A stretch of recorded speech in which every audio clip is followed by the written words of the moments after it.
இப்போ fifth some A8 A15 கண்டுபிடிக்க சொல்லியிருக்காங்க. அதோட nth டேர்ம் வந்து கொடுத்துட்டாங்க.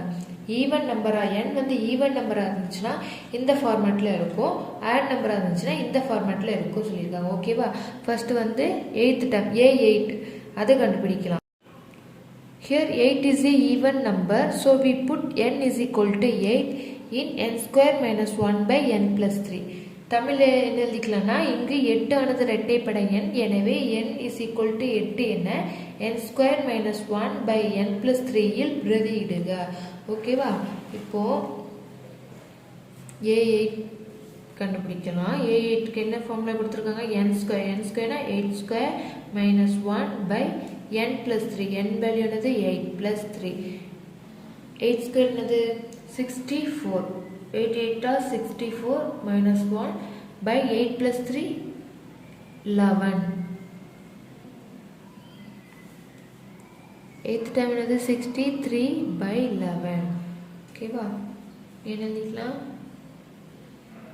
8th time is 63 by 11. தமிழில் 8வது உறுப்பு. ஓகேவா? அடுத்தது என்ன கேட்டிருக்காங்க? 15th term. ஓகேவா? இப்போ A15.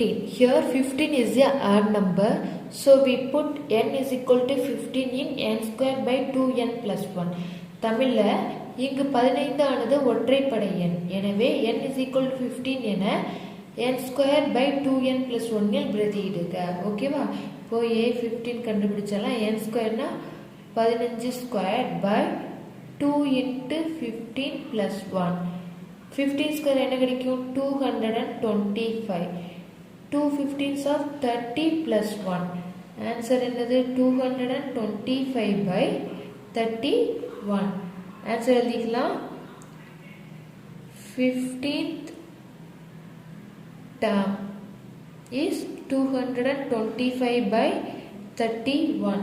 தமிழில் எப்படி எழுதணும்? 15வது உறுப்பு. ஓகே, இதோட 5th சம் முடிஞ்சது. அடுத்தது 6th சம். இந்த எக்ஸசைஸ்லேயே லாஸ்ட் சம் பார்க்க போகிறோம்.